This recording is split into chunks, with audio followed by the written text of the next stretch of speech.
Hi, it's Richard Jacobs from Speakeasy Marketing.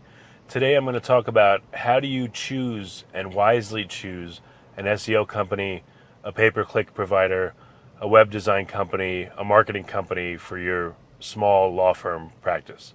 This is a very, very important issue because these companies will charge anywhere from $500 a month to $5,000 a month. And if you're in agreement with them for 6 months or a year or 2 years, you're looking at spending, 10, 20 grand over a year or two with this company. So you want to take some time and really find out, am I hiring the right company? Will I be happy working with them? Will they get me results? So I'm going to give you a few pointers and tips on how you can do your due diligence and figure out who's best for you. Now, one thing I would do for sure, and this is standard advice, but you want to check out their testimonials and call the attorneys and see, is this BS or did they really do a good job for you? You want to call them and see how their customer service is. Do they get back to you fast? Do they take 48 hours or a week? Or, slow the sale down a little bit and see how they're reacting to you when you email them or call them. If they're taking a while to respond, well, guess what? That's how it's going to be when they work with you, and you won't like that.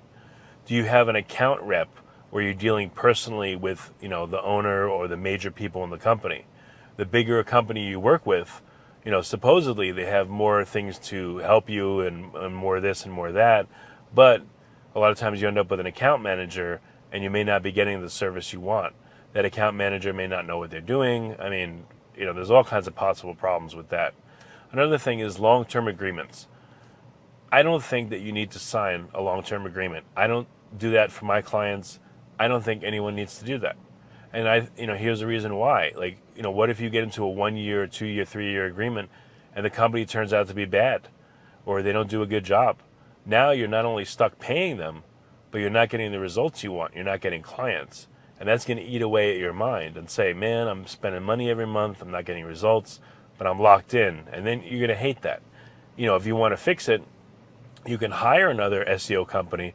But now you're really going to be pissed because you're going to be paying extra money on top of what you're paying these people.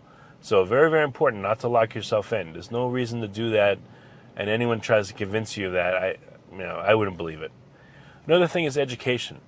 I'm not expecting you, and you shouldn't expect yourself to be an expert on marketing or web design or, any of that stuff, Google search. But you do want to get the basics and you want to get educated.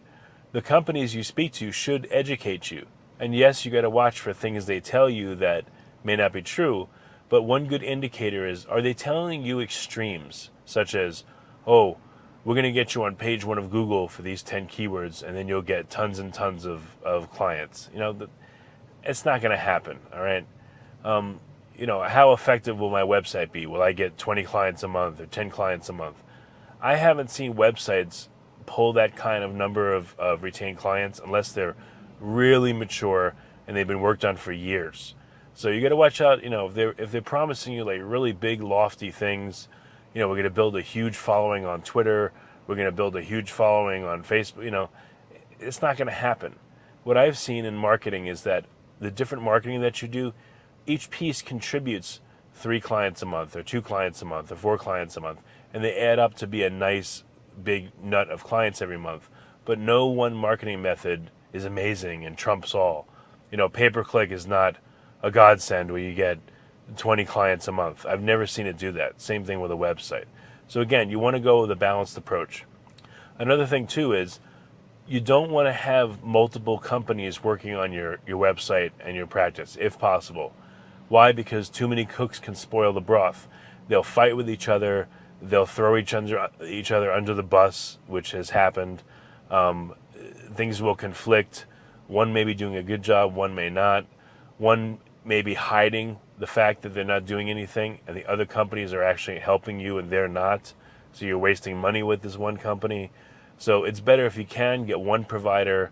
You don't want a one-trick pony, only SEO guy, only pay-per-click guy, only whatever. You want someone that can do a whole bunch of things, much more important. And, frankly, you want to look at your practice that way. You don't want to look as, oh, we have a website, or oh, we do pay-per-click, or oh, only this. You want to look at everything you're doing holistically. What's working, what's not, how are these different marketing aspects integrating, and how is that affecting your practice? So I hope these tips were helpful. Again, don't be paralyzed by the decision to work with someone, but test it out. It's kind of like a marriage, but you can test, and you'll know pretty quickly up front. Is this person legit? Are they BSing me? Am I getting a bad feeling about this? Go with your gut, but also, like I said, get a little educated and do some due diligence, and you'll make the right choice for you. I hope this was helpful.